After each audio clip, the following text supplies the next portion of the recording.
Hi, it's Pastor Paul L. Anderson here at the Fountain of Raleigh Fellowship, where we believe God's blessings never stop flowing.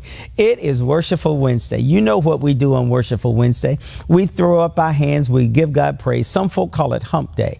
And the only reason it appears that it's a hump because our hands are thrown up, because you can get to the mountaintop. And always remind yourself, whenever you go up, you got to come down. But when you come down, this is a smooth ride. God is the one who gets us to the point of the peak of our praise. And I hope and pray that this Wednesday, your praise is at its peak. Today, I invite you to look with me at Mark's Gospel, the 11th chapter, verses 20 through 25. This is through and by the lens of the Gospel account written by Mark. See, the Gospel of Mark was written before Matthew. Last week, we talked a little bit about this same story from the perspective of Matthew, but Mark's perspective is somewhat different.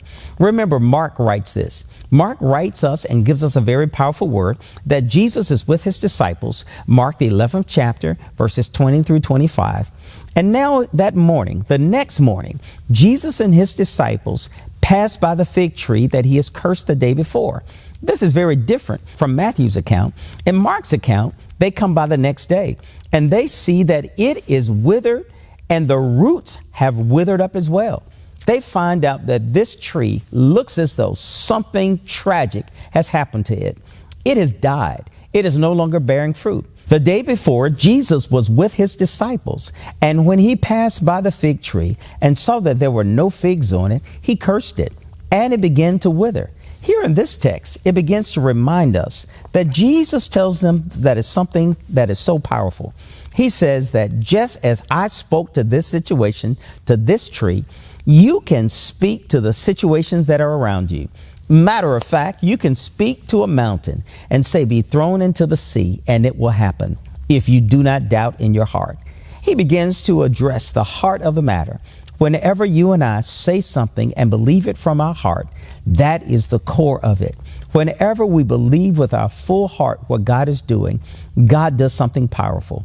He lets us see here as he bridges verse 25.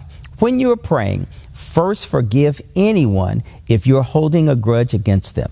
He uses this analogy to let all of us know that we can forgive people and we can remove a grudge if we only ask God. In the same way, we can cause a mountain to go into the sea. We can cause a mountain experience of hatred, of bigotry, of pride to move out of the way because it cannot stand in front of the Father. As the Father has forgiven us, we have to forgive other people too. Today, we begin to see the power of forgiveness. The power comes through and by using our words. When we tell someone we forgive them, let's make sure that they know that they are forgiven. They're forgiven by us and forgiven by God, and we'll never bring the matter up again. Well, Jesus doesn't mention the fig tree, but his disciples do. Jesus knew what would happen based upon what he said.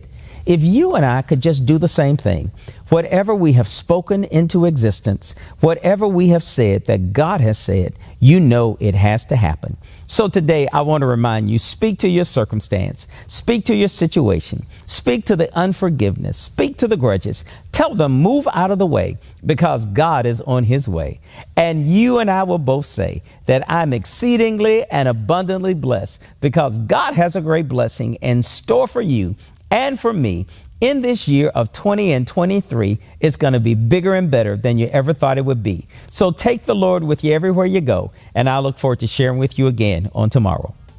To sow a seed to the Fountain of Raleigh Fellowship, visit our newly redesigned website, thefountainofraleigh.org, and select Sow a Seed from the homepage.